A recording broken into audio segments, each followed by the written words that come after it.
à Trappes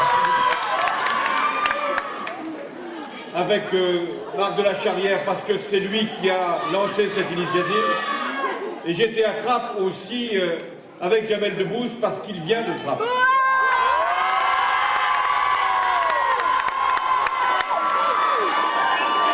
Et qu'il m'avait convaincu de venir assister à un match d'improvisation théâtrale. Il l'avait promis à Trappes en février dernier et il l'a fait. François Hollande était lundi au théâtre Le Comédia à Paris pour remettre le trophée d'impro Culture et Diversité, un championnat national intercollège d'improvisation théâtrale. 5 villes participaient au tournoi, Bordeaux, Lille, Rochefort, Trappes et cette année, Paris entrait dans la compétition. Venus en invité surprise, ce sont des mains du président de la République que les jeunes gagnants bordelais se sont vus remettre le trophée d'impro 2014. Et l'équipe de Bordeaux. Créé il y a 4 ans par la Fondation Culture et Diversité et Jamel Debbouze, parrain de l'événement, qui a lui-même fait ses premiers pas de comédien grâce au théâtre d'impro. Tout a changé, la culture a mué, tous les gamins ne sont plus du tout les mêmes. Ils ont une autre énergie, ils ont d'autres problématiques, ils ont d'autres sujets de conversation. Ils ont d'autres rapports à tout, donc sur la patinoire on l'entend, on voit bien, ils exorcisent tout, donc il suffit juste d'entendre un peu. Et je vous assure que c'est impressionnant, c'est une étude sociologique marrante, un match d'impro.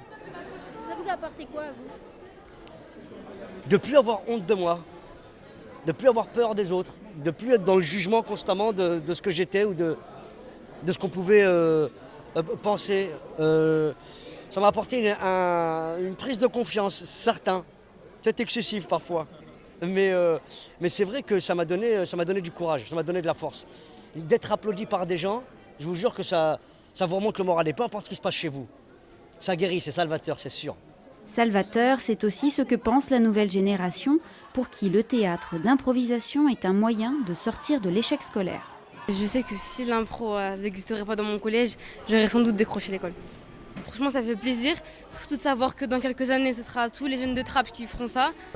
On a les larmes aux yeux quand on se dit que c'est ça à l'origine de nous, c'est impressionnant. C'est la meilleure moyen de représenter les jeunes de France.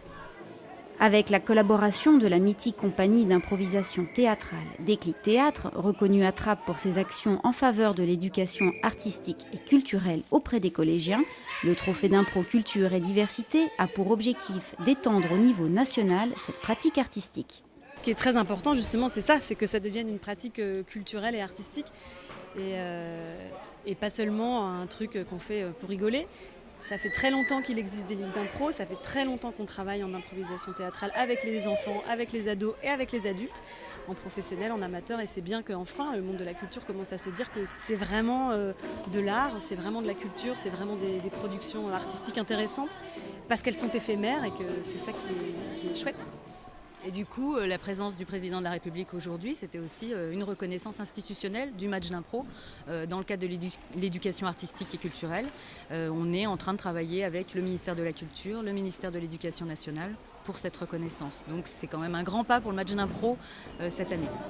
Le président de la République, 2 ministres présents ce lundi, celui de l'Éducation et de la Culture, en effet, un grand pas pour l'improvisation théâtrale qui, forte de cette reconnaissance institutionnelle, invite de nouvelles villes à rejoindre le trophée d'impro.